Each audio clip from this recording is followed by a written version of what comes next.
이 자연 우주 모든 만물들은 나름의 법칙이 있습니다. 하나님께서 정해놓으신 법칙대로 돌아가고 있고 이렇게 이루어져 가고 있습니다. 우리가 세상을 살아가는 때도 나름의 법칙대로 살아가고 있는 거예요. 밤에는 자야 됩니다. 낮에는 일을 하고 공부를 해야 됩니다. 때 되면 먹어야 되는 것이고 또 우리가 각자 주어진 일들을 하면서 살아가는 것이 세상의 법칙이에요. 그것이 무너지면 우리는 살 수가 없습니다. 존재할 수도 없을지 모르겠습니다. 자, 그렇듯이 우리가 살고 신앙생활하는 것도 나름의 법칙이 있는 거예요. 법칙 그러니까 좀 딱딱해 보일지는 모르겠는데요. 그러나 이 안에는 하나님의 은혜가 있습니다. 우리가 오늘 본문의 말씀을 통해서 우리를 향하신 하나님께 정해놓으신 신앙의 법칙들이 무엇인지 한 7가지 정도로 나누어서 생각해 볼까 합니다. 먼저는 우리는 영혼을 향한 추구가 있어야 된다는 겁니다. 오늘 1절 말씀 보게 되면 내가 산을 향하여 눈을 들리라. 이 말씀 먼저 생각해 보면 이 자연에 대한 경외감을 표현하면서 그 안에 그것으로 끝나는 것이 아니라 그 안에 영혼을 사모하는 그런 마음들을 담고 있는 것을 깨달을 수 있겠습니다. 자, 이처럼 진지한 모습으로 우리가 영혼을 추구하는 마음이 있어야 된다. 그냥 대충 뭐 하늘나라가 있나? 천국이 있나? 내가 영원히 사는 것인가? 정도 아니라 진지한 모습으로 영혼을 추구하는 마음이 있어야 참된 신앙이 가능하다는 겁니다. 가끔 뭐 자주는 아니지만은 이렇게 대자연을 본다든지 또 새벽에 새벽 하늘을 바라본다든지 또 이렇게 높은 산에 올라가서 이 하늘과 땅을 바라본다든지 바다를 바라본다든지 했을 때 그런 고백이 입술에서 나올 때가 있습니다. 정말 내가 하나님 잘 믿고 살아야겠구나. 뭐 시도 지을 수 있고 노래도 지을 수 있지만은 신앙의 고백을 이렇게 할 때가 있었습니다. 자, 그렇게 이 세상에 대한 경외로움을 갖고 또 세상을 바라보게 되면은 환경이 새롭게 보이더라고요. 때로는 내가 주어진 어려운 환경도 어렵지 않게 보일 때가 있습니다.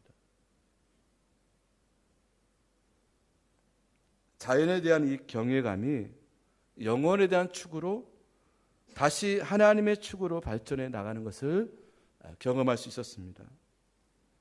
자, 여러분, 이 별의 세계를 한번 보시기 바라요.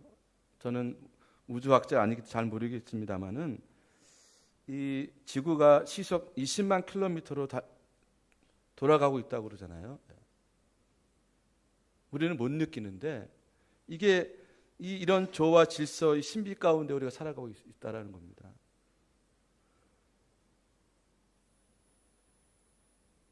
자, 나의 존재의 왜소함을 느낄 때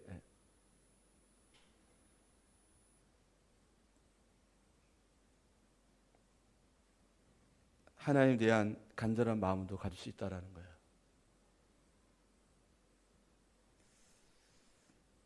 우리는 주어진 그 일에만 이렇게 바라보고 살다 보니까 그 영원한 세계를 바라보지 못할 때가 있는 것 같아요. 우리가 비록 이 땅에 살고 있지만은 우리가 향하는 곳은 영원한 나라에 있어야 한다는 겁니다. 근데 우리는 너무 초현실적이에요. 신앙도 현실적으로 신앙생활을 하는 거예요. 눈에 그래서 보여지는 것 가지고 판단하고 정죄하고 결정하고 모든 일을 살아가는 경향도 있다는 것이죠. 자, 우리는 영혼을 향한 추구하는 마음이 있어야 됩니다. 여러분, 이것은 연세 많으신 분들이 이제 천국 가려면 기다리는 분들의 전유물이 아니라 우리 모든 사람들이 가져야 할 일들이에요. 그래서 그러다 보면요, 내가 그 하나의 그 영원한 것을 추구하게 되면 이 땅의 것들이 이게 참 부질없는 일이고 이게 헛된 것이고 이거 아무것도 아니구나 하는 그런 마음과 믿음을 갖게 된다는 거예요. 근데 이것이 없으면, 이것만 바라보면 이것이 모든 것이 나의 전부인 것처럼 생기고 내 인생을 거기다 올인해 버리는 거예요. 그래서 성공적인 인생과 신앙생활을 하지 못하게 된다는 거예요. 두 번째는 뭐냐면은 항상 겸손한 존재가 되어야 된다는 거예요. 자, 1절에서 시편은 나의 도움이 어디서 올고, 여러분의 안정감은 어디 있습니까? 여러분 투자해 놓은 통장, 은행에 안정감 있으십니까? 여러분들이 가지고 있는 백그라운드에 안정감이 있으십니까?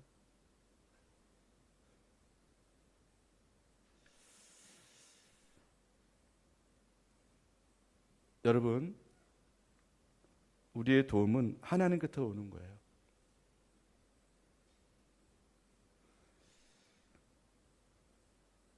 나는 도움이 필요한 존재라는 겁니다. 나의 도움이 어디서 올까? 이런 겸손한 마음이 필요한 거예요. 여러분, 독불장군 되지 마시기 바랍니다. 내가 모든 것을 할 수 있고 내가 할 수 있다라는 이런 마음 갖지 마시기 바라요. 자, 우리는 누군가로부터 도움을 받아야 된다. 그 누군가는 바로 하나님께 도움을 받아야 된다. 그리고 우리는 서로 도움을 주고받으며 살아야 한다는 겁니다. 나 혼자 무엇을 하겠다고 요동치면 좋은 작품이 나올 수가 없어요. 일은 더 꼬이게 되는 것입니다. 사람은 도움이 필요한 존재입니다. 하나님은 그렇게 살도록 우리를 시스템화 이렇게 만들어 놓으셨어요. 무엇보다도 우리는 믿음을 도와줘야 됩니다. 서로에게 겸손한 마음으로 그 믿음을 도와줘야 돼요. 사실 여러분, 저도 마찬가지, 저도 여러분의 도움이 필요해요. 여러분의 기도가 필요합니다. 여러분의 격려가 필요합니다. 여러분도 우리 서로에게 그런 거 아니겠습니까?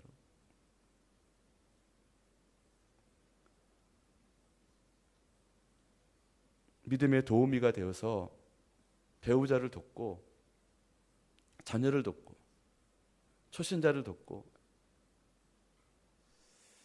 성도를 도와줘야 되지 않겠습니까? 어떤 마음으로? 겸손한 마음.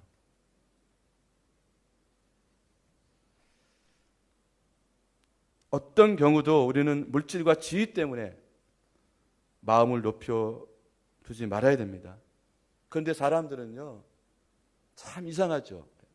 안 그럴 만한 사람도 무엇인가 있으면 마음이 높아집니다.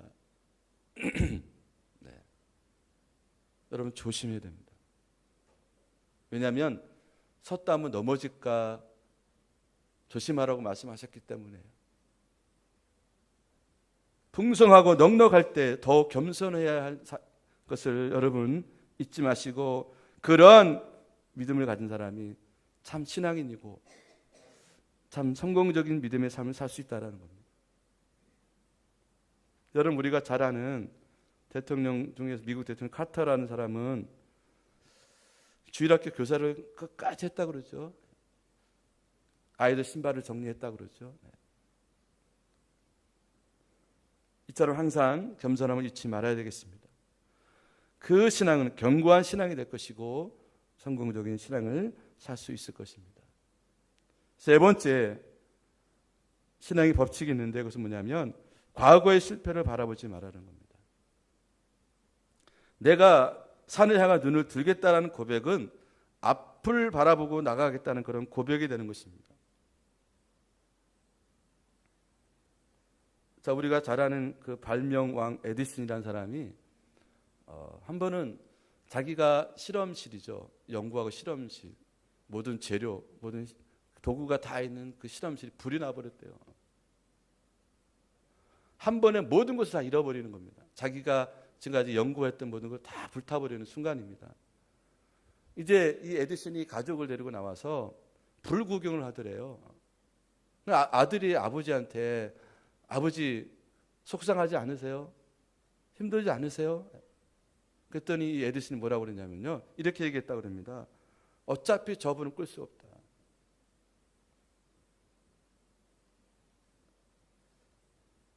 모든 것 잃었다고 해서 웃음마저 잃으면 되겠느냐. 이런 얘기를 하더랍니다. 여러분 얼마나 훌륭한 자세입니까? 자, 우리는 나름대로 다 각오가 있는 사람들이에요. 그 과거도 좋은 과거만 있으면 좋겠지만 아프고 힘들고 어려운 과거들이 있어요. 여기 과거 없는 사람 한 사람도 없을 겁니다. 과거에 매이면 앞으로 나갈 수가 없어요. 근데 사탄 마귀는 과거에 매이게 합니다. 너 옛날에 그랬지. 저도 그런 소리 많이 들었어요. 네가 목사야? 너 옛날에 그랬잖아. 그럴 할 말이 없어요. 그리고 감정적으로 과거의 아픔과 슬픔들을 나를 짓누릅니다. 일을 못하게 만들어요. 내가 산에 눈을 들겠다는 고백은 과거의 실패를 바라보지 않고 앞을 보겠다는 겁니다.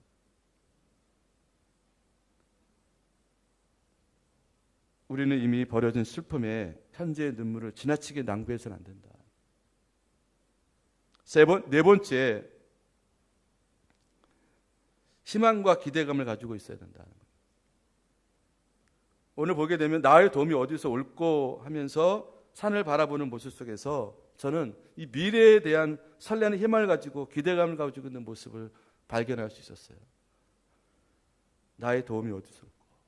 이거는 그냥 한숨 짓고 한탄하는 것이 아니라 미래에 대한 설레는 희망을 가지고 기대감을 가지고 있는 모습을 발견할 수 있었습니다. 여러분, 우리는 과거의 절망을 소유하지 말고 미래의 희망을 소유해야 된다. 희망은 배의 돛과 같다고 말하는 있습니다. 이 돛이 없으면 배는 바른 방향으로 갈 수가 없는 것이죠. 절망은 어떤 경우에도 우리를 우리되게 하지 않습니다. 절망에서 성공했던 사람 한 사람도 없어요. 절망에 빠진 사람이 성공했다는 말 들어본 적이 없습니다. 그러나 희망은 우리를 우리되게 하고 희망은 우리에게 하나님의 새로운 역사를 경험하게 합니다. 그러므로 항상 넘치는 기대를 가지고 살아야 된다. 여러분, 이거는 우리가 좀 버렸으면 좋겠는데 뭐냐면요. 반신반의하는 거예요. 반을 믿고 반을 믿지 않는 거예요. 기도할 때는 된 것 같은데 또 현실 들어오면 이게 또 다른 원래의 마음으로 돌아가는 거예요. 반신반의. 우리 회색지대라고 말을 하게 되는데요. 여러분 반신반의하지 마시기 바랍니다. 빛바랜 기대감을 가지지 말고 설레는 기대감을 가질 수 있어야 된다. 기대감을 가지고 간절히 기도하고 기대감을 가지고 우리는 예배해야 됩니다. 여러분 오늘도 우리가 예배드리는 가운데 있는데 하나님 나에게 어떤 말씀, 어떤 은혜를 주실까? 그러면 예배의 자세도 다르고 눈동자도 다르고 반드시 은혜를 입게 될 것입니다. 여러분 혹시 영화관 가보셨나요? 요즘에 많은 사람들이 보는 그런 랭킹 1위 되는 영화들이 좀 있다 하시더라면 우리는 기대감을 가지고 갑니다. 설레는 마음을 가지고 그곳에 갑니다. 영화의 배경이 참 멋있습니다. 내용은 별거 아닌데 그림과 음향 역할이 참 큽니다. 그런 것들에 우리는 감정이 움직입니다. 그 순간만큼 감정이 움직여요. 그래서 우리는 한바탕 감정을 풀고 돌아오죠. 그러나 우리의 영혼에 양식이 남는 것은 없습니다, 여러분.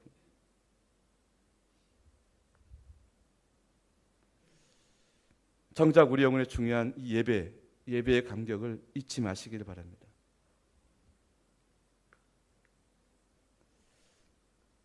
어떤 분들이 그런 얘기를 해요. 한 교회에서 목사님 설교를 10년, 20년, 또 길게는 30년을 듣다 보니까 별다른 것이 없다라고 생각하는 거예요. 그리고 실제로 우리 세종시 어떤 목사님 은퇴를 하셨는데 28년을 그 교회 목회를 하셨대요. 자기가 조기 은퇴를 했는데 왜 그런가 보니까요. 사람들이, 성도들이 자신의 설교에 귀 기울이지 않더래요. 우리가 맨날 집에서 엄마가 해주는, 아내가 해주는 밥을 맛이 없기처럼 느끼는 것처럼 감동을 못 느끼더래요. 그래서 자기가 위기의식을 느끼고 이제 조기 은퇴를 했다고 얘기를 하게 되는데요.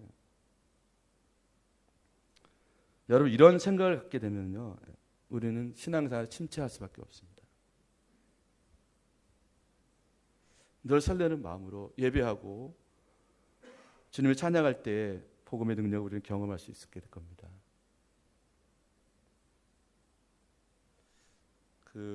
옛날에 복음성가 중에서 이런 복음성가 있었죠, 여러분. 오늘 집을 나서기 전 기도했나요? 이런 찬양이 있었습니다. 여러분, 오늘 집을 나서기 전 기대하는 마음을 갖고 오셨나요, 여러분?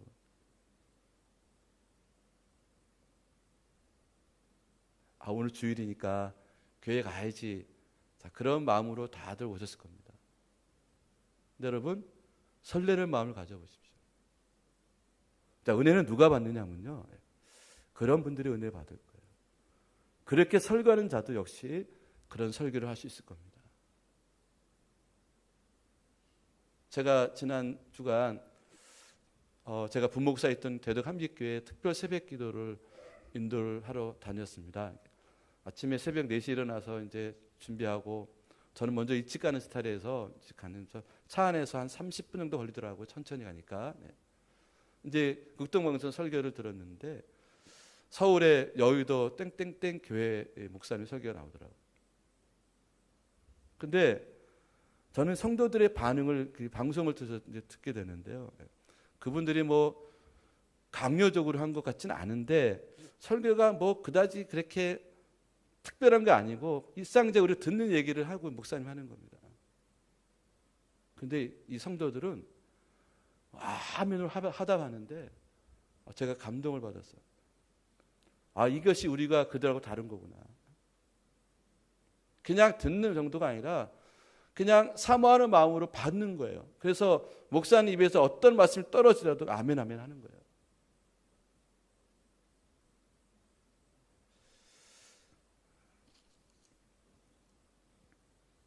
기대감이 넘치면 기적이 넘친다는 겁니다. 항상 희망찬 기대감으로 우리는 살아야 한다는 겁니다. 대충 그냥 아니라 순간순간을 이렇게 기대감을 가지고 바라보며 믿음으로 살아가길 때 우리는 성공적인 희망적인 신앙생활을 할 수 있다, 삶을 살 수 있다는 것입니다. 그 다음에 5번째로 환경을 바라보지 말고 높은 곳을 바라봐야 된다. 오늘 시편에서 산을 향해 눈을 들고 나의 도움이 어디서 올까 하고 찾는다는 것은 뭐냐면은 눈앞에 보이는 평지만의 삶을 추구하지 말고 높은 곳에 시선을 두라는 겁니다. 근데 우리는 지금 이 평지만을 바라보고 있는 거예요. 여러분, 이곳에 문제가 많을까 없을까요? 문제 없는 인생 없습니다. 문제 없는 가정이 없고요. 문제 없는 교회들이 없어요. 여러분, 아무리 교회가 좋아 보여도요, 그 안에 들어가면 다 문제가 있습니다. 문제 없는 나라 있던가, 여러분? 이 세상에서 돌아가는 모든 일들이 여러분 정말 그곳에 가 살고 싶다고 하는 것을 있다면 한번 말씀해 보세요. 환경적으로 좋을지 모르겠지만 거기서 거기입니다. 근데 우리가 시선을 이 땅을 두고 살게 되면 정말 그렇게 살고 나도 모르게 끌려가며 살게 되는 거예요. 근데 우리는 이 땅만 있는 것이 아니라 저 높은 곳을 향해 시선을 향하여서 주님께 두고 사는 것이죠.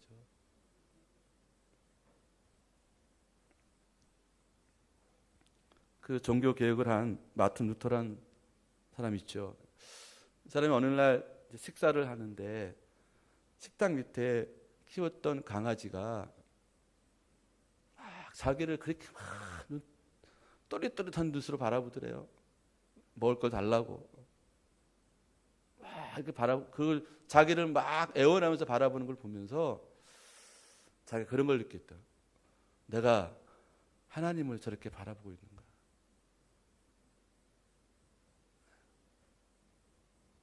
그래 자기를 돌아보고 깨닫게 되면서 자기가 뭔가 하고 있지만은 하나님 없는 것을 발견하고 정신을 차렸다고 합니다.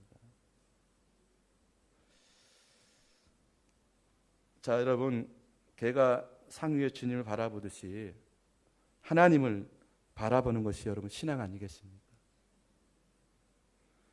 그런데 많은 사람들이 하나님 앞에 기도한다고 하는데 정작 하나님은 안 계세요. 하나님을 사랑하고 의지한다고 하면서 세상을 더 의지하고 자기를 더 사랑하지 않습니까?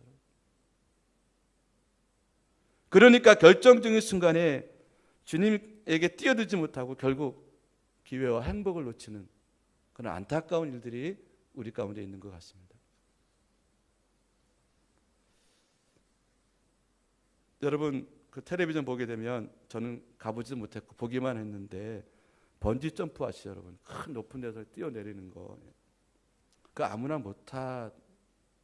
등치 좋은 남자들도 못하는 것을 연약한 여인들이 하더라고요. 저는 돈을 조달해도 못하겠는데 가끔 텔레비전 보게 되면 아주 연약한 아가씨 학생들도 번지 점프를 하더라고요.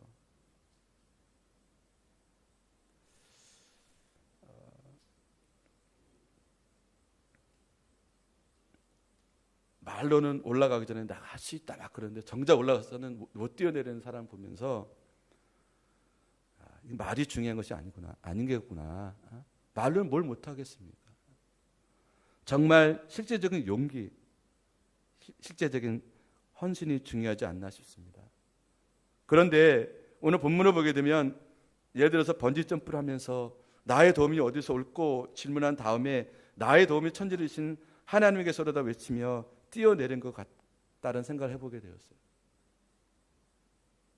믿는다는 것은 어려운 현실 속에서도 나의 도움이 된 하나님 바라보면서 순종의 발걸음을 내리는 겁니다. 뛰어내리는 거예요. 그러면 하나님이 책임져 주신다. 여러분, 우리가 지난번에 우리 미국에서 우리 찬양팀 또 왔을 때 추기로 목사님이라고 얘기를 한번 한 기억이 나는데 그 목사님이 이제 미국에서 이제 미국에 가서 사역을 하면서 살아오면서 겪었던 얘기를 저에게 좀 해줬는데요. 미국에 가면 이 사막이 있거든요. 미국에 정말 사막 같은 인생을 살았대요.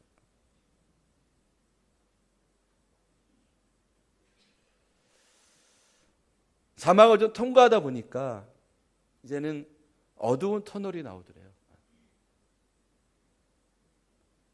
이제 어두운 터널을 벗어날까 싶었더니 낭떠러지가 또 찾아오더랍니다. 이제는 해도 너무한다 싶기 들어서 에라 모르겠다. 주님 그냥 떨어집니다. 떨어지니까 하나님 자기를 받쳐주대요. 그 긴 시간들을 사막, 터널, 낭떠러지를 통과하면서 정말 자기가 깎이고 다져지면서 정말 이 사역을 하고 있다라고 저한테 얘기를 하면 제가 많은 도전을 받았어요.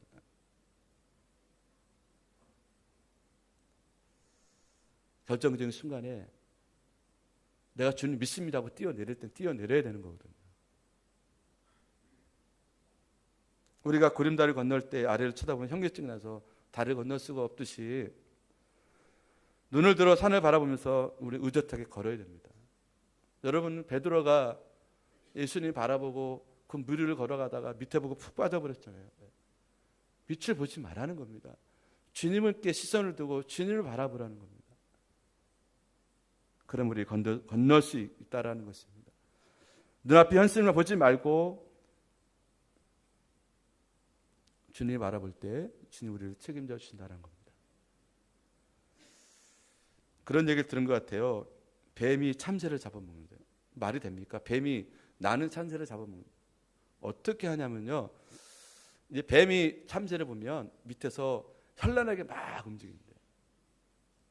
그럼 참새가 그를 보다가 막 이렇게 있다가 뱀이 어느 그 시선이 딱 마주치면은 뱀이 딱 멈춰서 시선을 참새에게 고정하면 얘가 막 같이 막 움직이다가 정신을 잃어버린대요. 그럴 때 점프를 해가지고 확 잡아먹는다고 그러는데요. 여러분, 사단은 우리의 시선을 흐트러 놓습니다. 현란하게 움직여요. 보암직도 하고 먹음직도 하고 우리의 의지로는 감당할 수 없는 그런 상황을 만들어버려요. 그러면 우리가 거기 시선을 빼앗겨서 딱 멈춰버리면 사단 딱 우리를 잡아먹는 거예요.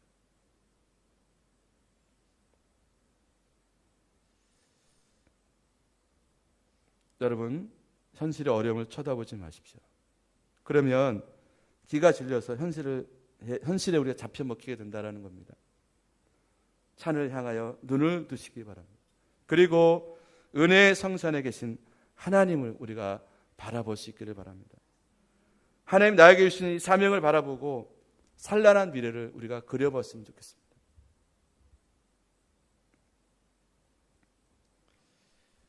그 미국에 우리 유명한 수정교회라는 데가 있습니다. 로버트 슐러 목사님이 그 목회를 했을 때 처음 뉴욕에서 목회를 시작했는데 개척기를 하다 보니까 사람들이 오지 않더래요. 목회를 포기해야 될 것인가? 죽고 싶었지만 자살할 수 없어서 죽을 기회를 만들려고 차도를 그냥 걸었대요. 하루 종일 뉴욕 시내를 차도를 걸어 다니는데 자기가 차에 치지 않고 욕만 잔뜩 먹었답니다. 기사들, 운전하신 분들이 창문 열고 막 욕을 하더래요, 자기한테. 그날 밤 목사님은 지친 몸과 마음으로 공원에 누워서 밤하늘을 쳐다봤대요. 갑자기 마음속에 오늘의 본문의 음성이 들리더래요. 여호와는 너를 지키신다. 그 음성을 듣고 그는 벌떡 일어서서 그리고 멋지게 재기의 길을 걷게 되었다고 합니다. 자, 여러분, 아까 말씀드린 대로 문제가 없는 가정, 문제가 없는 교회, 문제가 없는 직장 하나도 없습니다. 다만 한 군데는 분명히 문제가 없습니다. 어딘지 아세요, 여러분? 공동묘지입니다. 우리가 살아있다는 것은 어차피 문제와 더불어 살아가고 있다는 그 의미를 가지고 있는 거예요. 문제는 항상 있음을 긍정하고 문제 중에서도 주님을 찾는 그런 믿음과 열심이 있어야 한다는 거예요. 자, 6번째, 하나님을 모든 삶의 기본 원칙으로 삼아야 된다. 나의 도움이 천지를 이신 여호와께서로다라는 그 믿음, 여러분 얼마나 간단합니까? 복잡한 거 아니에요. 뭐 해야 되고 이거 아닙니다. 그냥 하나님을 믿는 거예요. 나의 도움은 하나님께 있다라는 겁니다. 여러분, 간단한 거거든요.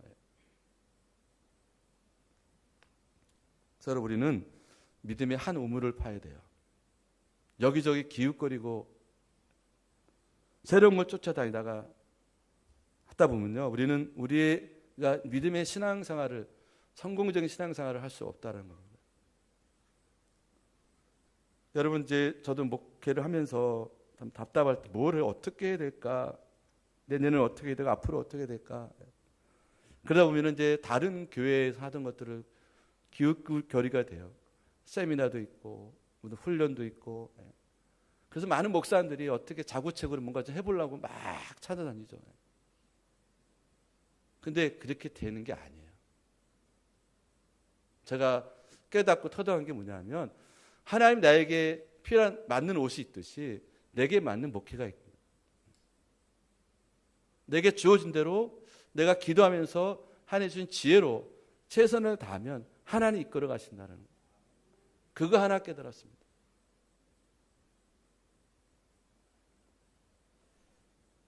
다른 것을 기웃거리는 것이 아니라 하나님 내게 주신 기본적인 원칙을 내가 그것을 소중하게 여기고 그것을 끝까지 붙잡고 가는 거예요.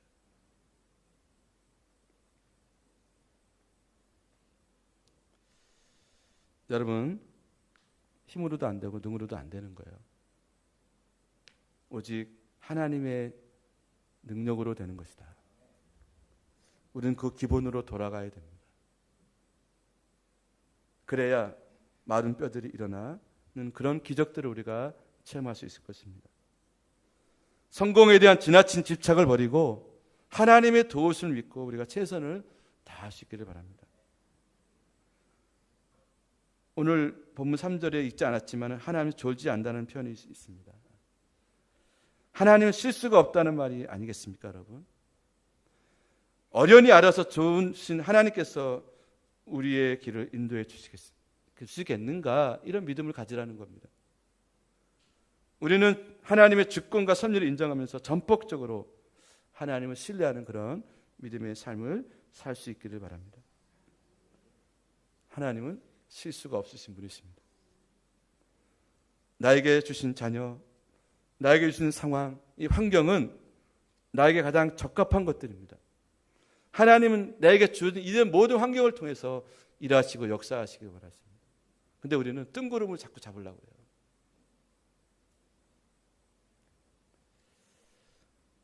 오늘 1장 8절에 보면은 여호와께서 너의 치료를 지금부터 영원까지 지키시리다. 영원까지 지켜주신대요. 여러분, 우리가 이제 많은 사람을 만나는데 좋은 사람, 좋은 친구는 그 관계가 오래 가죠, 그죠? 끝까지 가죠. 네. 하나님 우리를 좋아하시고 사랑하시기 때문에 끝까지 가시는 거예요. 우리가 혹시 그분의 손을 놓는 한이 있더라도 하나님 결코 우리 손을 놓지 않으십니다. 왜? 우리를 사랑하십니다. 그래서 말씀하시는 거예요. 너의 출입을 지금부터 영원까지 지키시겠다. 왜? 사랑하니까.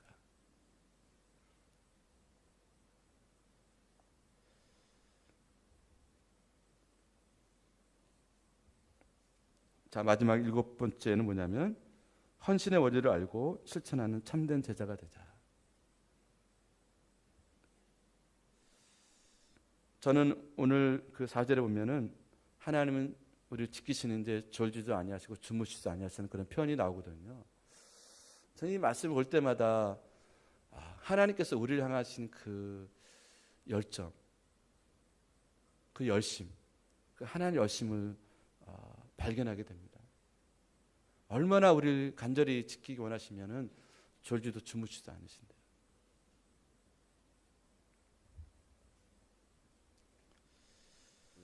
자, 우리는 이런 주님의 헌신 때문에 우리는 이 믿음의 삶을 살고 있습니다.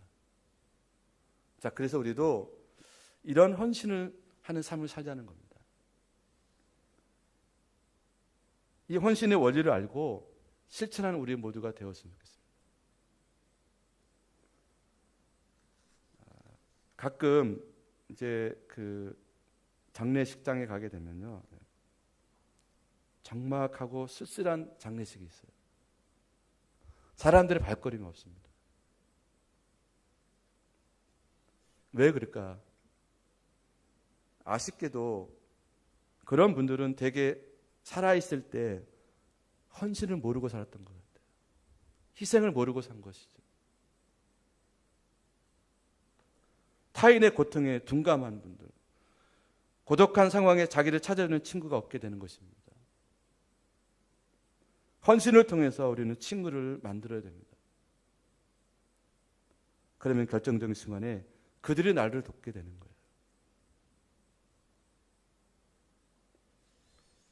여러분, 하나님 나에게 주신 것들을 나를 위해서 쓰는 것이 아니라 하나님 나라를 위해서 이웃과 우리에게 주어진 그런 사람들에게 쓰여줄 수 있다 그러면 하나님 기뻐하실 것입니다.